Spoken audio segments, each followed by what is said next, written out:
એસઆઈઆરની કામગીરી દરમિયાન મોટો છબરડો બહાર આવ્યા હોવાનો આક્ષેપ સાથે રજૂઆત. વડોદરા શહેરમાં ચાલતી એસઆઈઆરની પ્રક્રિયા દરમિયાન વધુ એકવાર મોટો છબરડો બહાર આવ્યો હોવાનો આક્ષેપ મુસ્લિમ સમાજના લોકો દ્વારા કરવામાં આવ્યો છે, જેમાં મચ્છીપીટ નવાબવાડા વિસ્તારના આશરે 300 ઉપરાંત મતદારો વિરુદ્ધ અજાણ્યા ઈસમો દ્વારા ફોર્મ નંબર 7 ભરીને વાંધા અરજી રજૂ કરવામાં આવી હતી, જેની જાણ થતાં સામાજિક આગેવાનો આગળ આવ્યા હતા. વડોદરા કોંગ્રેસના માઇનોરિટીના chairman Pathan Mohsin Khan, minority chairman Shabnam Shaikh અને વિસ્તારના અગ્રણીઓમાં અફસર ખાન પઠાણ, નોમાન સિદ્દીકી અને ખલીલ પીરઝાદાએ મળીને રાવપુરા વિધાનસભાના ઈઆરઓને રજૂઆત કરી હતી અને વાંધા આપનાર સામે ખોટી માહિતી આપવા બદલ ફોજદારી ગુનો નોંધવામાં આવે તેવી માંગ પણ કરવામાં આવી હતી.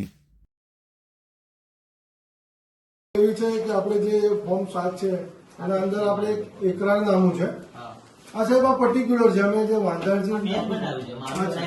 અચ્છા સાહેબ, પણ સાહેબ અમે તમને એટલા આપીએ છીએ કે આ જે વાંધા અરજી આવી છે એમાં સાહેબ અચ્છા સાહેબ આ મારી કોપી જી જી સર જે મેં પોલિટિકલ પાર્ટીને આપી જી જી સર કોપી ફરતી અત્યારે તમે જી જી સર.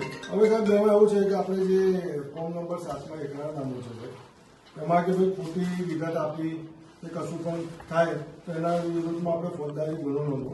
સાહેબ અમારી એવી જ માંગ છે કે જે લોકોએ આ જે ફોર્મ છે એનો દુરુપયોગ કરીને જે વાંધા અરજી મૂકી છે સાહેબ એમના વિરુદ્ધમાં તાત્કાલિક પગલાં લેવામાં આવે અને આ જે નામો છે એ તો આપ આવીને પોતે ત્યાં તપાસ કરી શકો છો. આપના બીએલઓ ત્યાં આવીને ગયા છે.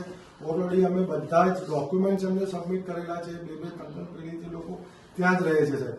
તો આ જે બી વ્યક્તિઓ છે સાહેબ એમના વિરુદ્ધ આપ કાયદેસર કાર્યવાહી કરો, ફોજદારી ગુનો નોંધો એવી આપ સાહેબને માંગણી છે અમારા બધાની સાહેબ. सर मैं आपसे एक और बात बोलना चाहूंगी. ये 134 नंबर का जो बूथ है उसमें 1100 वोटर है. 1100 वोटर में 800 जो वोटर है वो माइनॉरिटी के हैं और 300 वोटर जो है नॉन मुस्लिम है.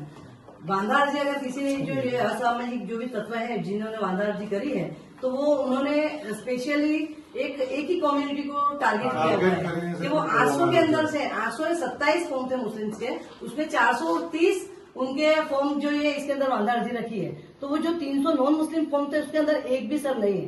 इसलिए आप इसलिए इसको टारगेट करो कि ये क्या है कि ये बड़ौदा की शहर की जो शांति है उसको भंग करने का एक तरीका भी है कि किसी ना किसी से क्या है शांति भंग हो जाए और ये जो कोमवाद है चालू हो जाए. इसलिए आप ये जो हमने आप 7-8 नाम है जो असामाजिक तत्व है जिनको हम ना पहचानते ना कभी हमने इनका नाम सुना कुछ भी ना, बोलो हमको पहचान